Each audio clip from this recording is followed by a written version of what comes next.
My name is Paul Shelley, and welcome to TheAstroHistorian. This is a channel dedicated to exploring and explaining the lore of sci-fi and space universes and discussing their impact. Today we'll be talking about the ship that launched the entire rebrand of Origin Jumpworks, the 300i. But before we get to that, I want to thank y'all for your continued support. We're quickly rising in the sub count, and that has everything to do with you watching right now.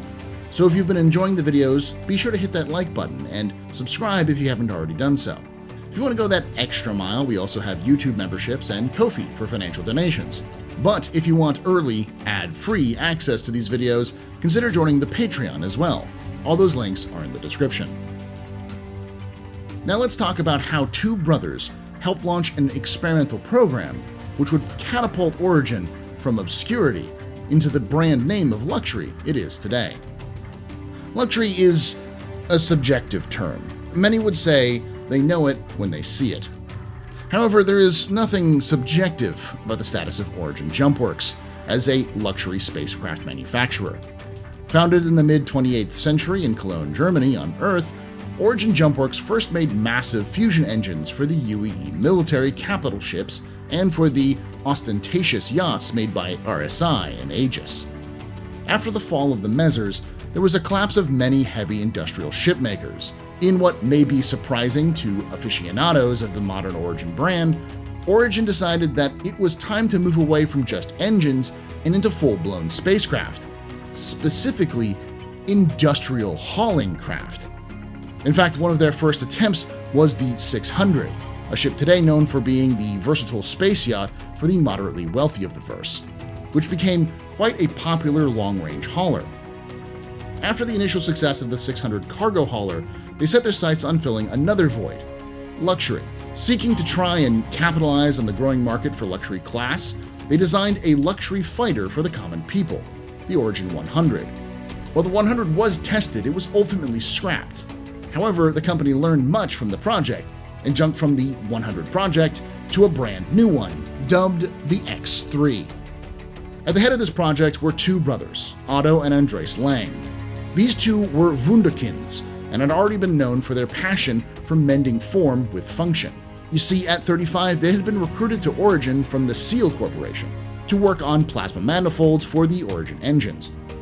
They threw out the old designs and drafted brand new ones to replace them within 6 months. And to top all of this off, their new plans were more efficient and sleeker looking. This design proved massively successful, and thanks to the profits, they were installed as the head of the experimental X3 program. The goal of the X3 program was to create a single-seat luxury spacecraft that incorporated clean, modern design, a luxury competitor to the popular RSI Aurora. Famously, Andreas would state that many creatures create tools, but humanity is defined by a more sacred ability to appreciate beauty and to use that appreciation to create art.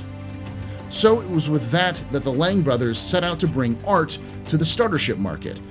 Origin Jumpworks unveiled their X3 prototype at the 2889 Terra Air and Space show, sending a shock to aerospace watchers and industry insiders alike.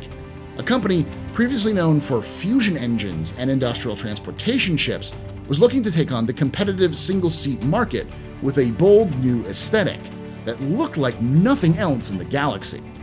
While only a one-off technology and a look demonstrator, the reception of the X3 made it clear that the company was capable of competitive single-seat starcraft design, and that there was an audience for their new design philosophy. In the wake of the program's massive success, the brothers were split up to head up their own projects. The as-of-yet unseen 200 series observation craft was given to Otto, the youngest of the brothers, while Andreas was given the crown jewel and the symbol of the new Origin Jumpworks, the 300 series personal spacecraft. Andreas stacked his design team with fanatics and idealists who believed in his vision that the 300 stylings would carry some higher ideal. The resultant team was an eclectic mix. Standard ship design specialists focused on areas like power plants, thrusters, and life support, while outsiders from other industries were brought in to work on aesthetics, comfort, and the general feel of the ship, a unique blend of traditional engineering with artistic flair. The first hand-machined Origin 300 prototype took flight at Frankfurt Cosmodrome on August 3, 2897.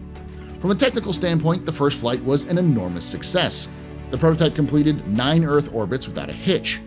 Additional early tests rapidly checked off the standard first flight objectives, including the Earth-Luna slingshot and the initial Quantum to Io. Within 6 months, the 300 was ready to perform the first jump tests in real space. The only problem? A complete materials manifest of the current metals, alloys, and components indicated that the end retail cost of the ship would be over 15 times that of an Aurora.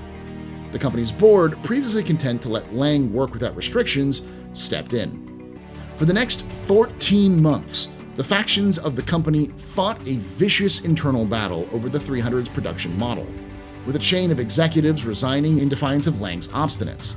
Spacecraft designers and outside consultants were tasked with determining how to turn a perfect, expensive prototype into a working production model without sacrificing the soul of the machine. The result of this compromise was a spacecraft with a sticker price roughly 4 times that of the contemporaneous Aurora. Expensive, but not out of the reach of the average spaceship owner's budget. On December 18, 2899, the 300 series premiered at a special reveal ceremony at Baikonur, the original launch location of humanity's first space missions in the 20th century, to incredible acclaim. The combination of its stunning lines and incredible performance won over audiences immediately. The Origin 300 quickly became the look of popular spaceflight, a symbol of success and a goal for everyone setting out into the galaxy. While RSI may have offered humanity a path to the stars, Origin offered an affordable chance to make that leap in style. Despite all of this, one of the major factors of the 300's success came not from the design think tank on the Rhine, but instead from the depths of the United Empire of Earth's legal system. In 2898, a year before its launch, a high court passed down a verdict in Pressman versus United Empire of Earth that allowed civilian spacecraft to use the same speed standards as racing ships had for several years. Pressman argued that with the current advances in avionics, the older safety regulations set by the Department of Transportation and Navigation were an unfair burden for modern pilots. The court agreed, and the timing could not have been better for Origin. You see, the 300 would be the first new spacecraft to take advantage of these new speed safety limits. As a result, in 2899, the 300 was one of the fastest ships available in its class. Although RSI, Drake, and others quickly followed suit, Origin would win popular acclaim by getting there first.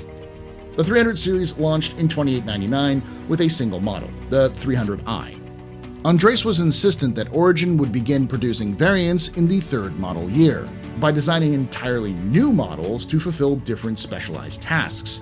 Origin, remembering the expenses of the first prototype and the ensuing battle to lower production costs, balked at the idea.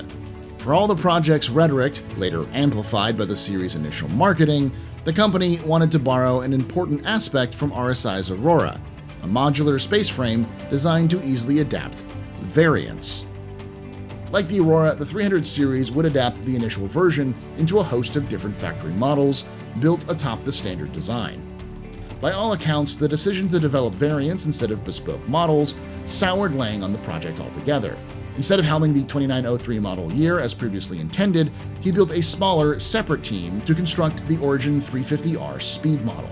Not intended for wide sale, the 350R project allowed Lang and his most fervent acolytes a chance to build the high-performance ships he desired for the racing circuit.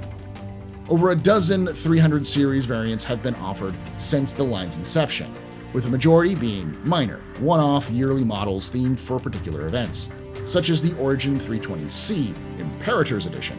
However, 2 design variants have proven so effective that they've become part of the standard production run, receiving the same incremental model year improvements as the base ship. The Origin 315P was launched in 2930 as a, quote, pocket explorer, an unusual attempt to marry the 300's lines with improved power output and a newly developed scanning package.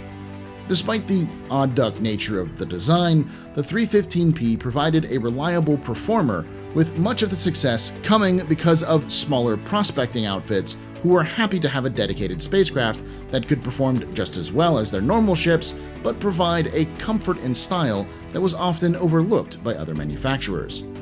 The second, long-standing variant is the 325A Dogfighter, generally believed to have been the result of a naval contract. No information has ever been declassified on why the UEN might have utilized a fighting-focused 300i design, but an in-depth analysis of the ship's properties suggests it was actually first designed as much as a decade before its 2940 reveal. In any case, the 325A adapts the 300i concept into a dedicated combat ship, with upgrades to the weapon's payload and the addition of a specialized targeting system. Origin has expanded their production capabilities every year since the 300 launched, using the success of the design to finance more spacecraft that follow the same aesthetic philosophy. From the starter-level Origin 100 series to the beautiful while functional 600 and the luxurious 890 Jump flagship, Origin continues to adhere to Andre Slang's basic belief that the look and handling of spacecraft should speak to our deeper nature. I'd like to thank you for watching, and I'd like to thank those on screen now for supporting the channel financially. If you want to throw in a few credits, think about becoming a member on YouTube. And if you want a bit more for your contribution, join the Patreon. Patreons get early, ad-free access to all videos, including exclusive early access to my long-running complete history of Star Citizen lore series, whose 3 episodes are available for public now, and 4th episode is still in production. If you want to know what you're getting, check out the playlist of all of those episodes in the top right. Now, I want to hear your thoughts on the 300i, and any other lore topics in the comments below. And as always, remember, ex historia ad astro.